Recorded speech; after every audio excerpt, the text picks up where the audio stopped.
जैसा कि आप सभी को मालूम होगा कि एसएससी जीडी 2025 का एग्ज़ाम 4 फरवरी से स्टार्ट होने वाला है। जी हाँ, 4 फरवरी से आपका एग्ज़ाम स्टार्ट होने वाला है। तो ऐसे में मैं आपके लिए इंग्लिश के प्रैक्टिस सेट के क्वेश्चन लेकर आया हूँ, जो कि प्रैक्टिस सेट दूसरा है।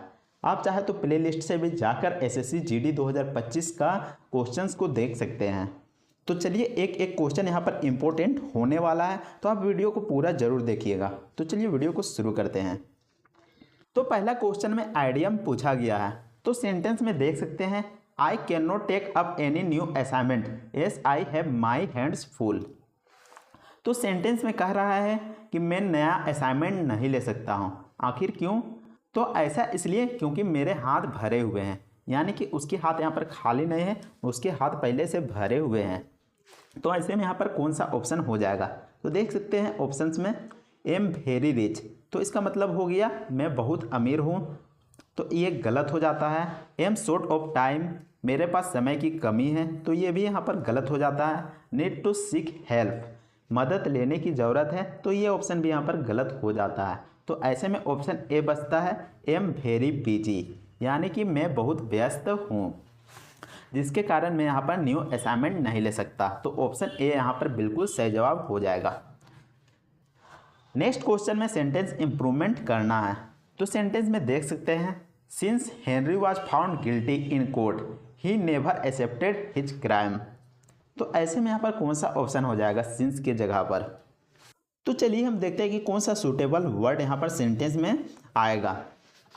तो देख सकते हैं यहाँ पर सेंटेंस का मतलब हो जाएगा, हेनरी को अदालत में दोषी पाया गया और उसने कभी भी अपना अपराध स्वीकार नहीं किया।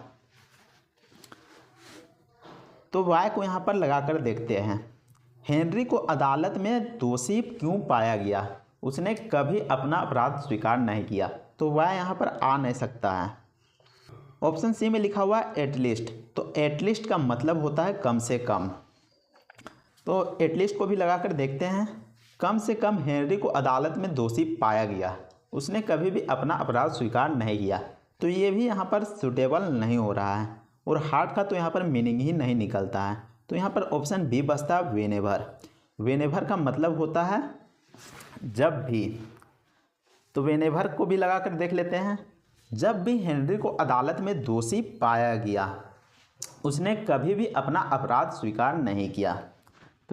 तो यहाँ पर देख सकते हैं वेनेवर, ये यहाँ पर शूट कर रहा है, यानी कि जब भी हेनरी को अदालत में दोषी पाया जाता है तो वह अपना अपराध को स्वीकार नहीं करता है। तो वेनेवर यहाँ पर सूटेबल वर्ड आ जाता है, तो ऑप्शन बी यहाँ पर बिल्कुल सही जवाब हो जाएगा, ऑप्शन बी। नेक्स्ट क्वेश्चन में आपको इनकरेक्ट स्पेलिंग को पहचानना है। तो यहाँ पर देख सकते हैं वर्ड दिया गया है टीचर, डायरेक्टर, प्रोफेसर और हेडमास्टर। तो यहाँ पर देख सकते हैं प्रोफेसर जो लिखा हुआ है वो यहाँ पर बिल्कुल गलत है। तो प्रोफेसर का स्पेलिंग होना चाहिए था PROFESSOR, प्रोफेसर, तब जाके यहाँ पर सही होता। तो ऐसे में आपका ऑप्शन सी बिल्कुल गलत दिया गया है, तो ऑप्शन सी यहाँ पर सही जवाब हो जाता है। नेक्स्ट क्वेश्चन में एंटोनियम दिया गया है। तो वर्ड में लिखा गया है सिंथेटिक, तो सिंथेटिक का मतलब हो जाता है कृत्रिम, कृत्रिम, और कृत्रिम का मतलब होता है मानव निर्मित चीज़ें, यानी कि मनुष्य के द्वारा जो चीज़ें बनाया जाता है उसको यहाँ पर कृत्रिम कहा जाता है, या फिर नॉट रियल भी कह सकते हैं, not real, not real. Just नीचे में देख सकते हैं आर्टिफिशियल, तो आर्टिफिशियल सिंथेटिक का यहाँ पर सिनोनिम हो जाएगा, यानी कि आर्टिफिशियल का मतलब भी हो जाता है कृत्रिम और या फिर नॉट रियल। नीचे में लिखा हुआ फेक, फेक का मतलब होता है नकली या फिर झूठा या फिर जाली। इमिटेशन, इमिटेशन का मतलब सेम चीज़ हो जाता है कृत्रिम। तो यहाँ पर तीनों एक तरह से यहाँ पर सिनोनिम है। और एंटोनियम पूछा गया है सिंथेटिक का, तो यहाँ पर हो जाएगा जेन्युइन। तो जेन्युइन का मतलब क्या हो जाएगा? तो जेन्युइन का मतलब हो जाएगा असली, असली। तो ऑप्शन डी यहाँ पर बिल्कुल सही जवाब हो जाएगा। नेक्स्ट क्वेश्चन में सिनोनिम पूछा गया है। तो यहाँ पर देख सकते हैं वर्ड में दिया गया है सबमिसिव, तो सबमिसिव का मतलब होता है विनम्र, विनम्र। नीचे में ऑप्शंस दिए गए हैं एडेमेंट, तो एडेमेंट का मतलब होता है जिद्दी, जिद्दी। इसके अलावा आपको बता दो कि ऑब्ड्यूरेट का मतलब भी होता है जिद्दी। और नीचे में दे सकते हैं ऑब्स्टिनेट का मतलब भी होता है तो जिद्दी। तो ये तीनों वर्ड एडमेंट, ऑब्ड्यूरेट और ऑब्स्टिनेट, ये तीनों का मतलब होता है जिद्दी। तो ये तीनों आपस में यहाँ पर सिनोनिम हो जाएंगे।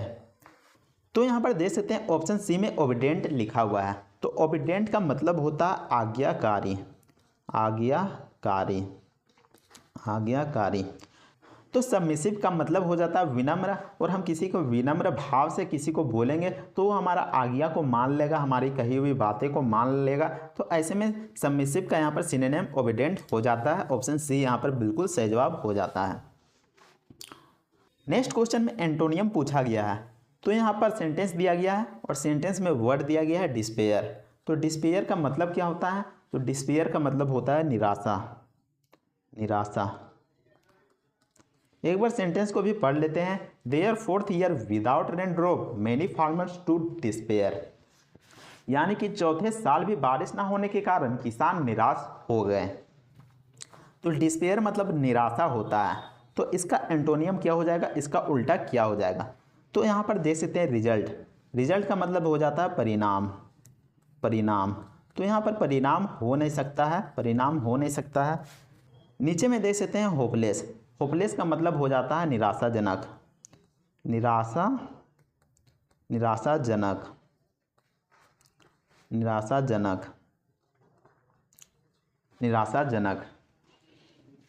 नीचे में देख सकते हैं सैडनेस का मतलब हो जाता है उदासी।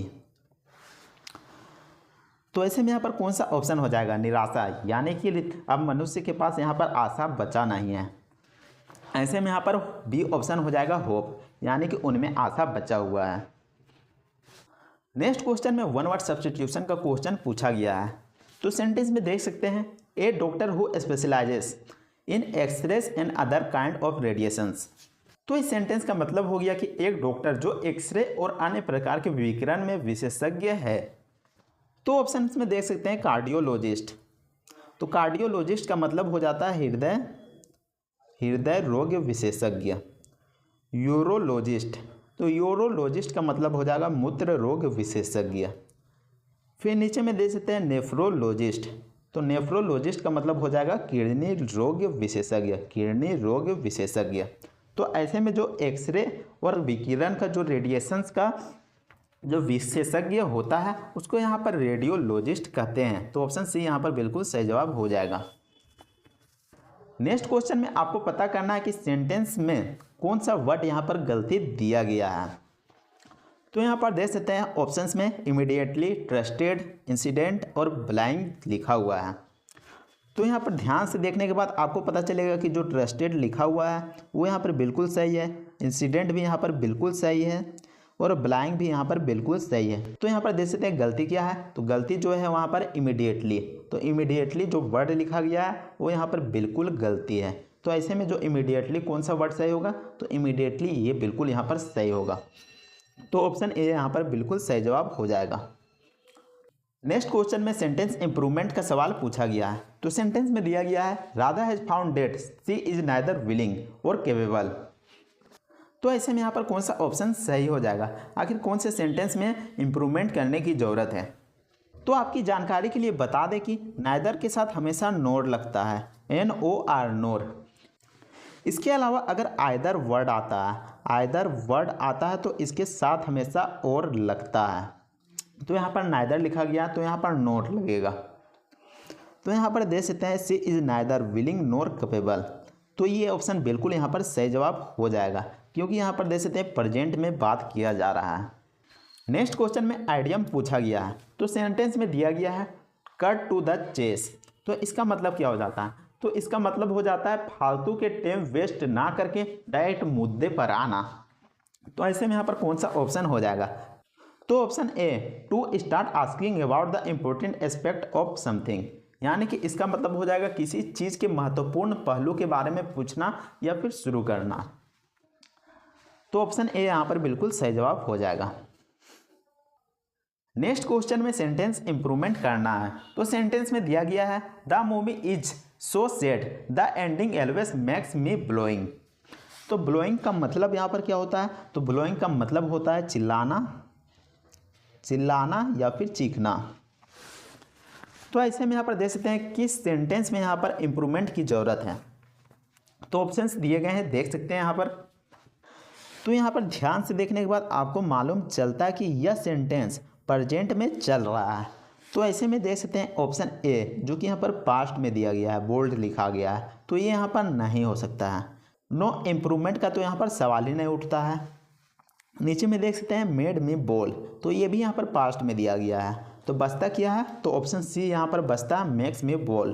तो ऑप्शन सी यहाँ पर बिल्कुल सही जवाब हो जाएगा।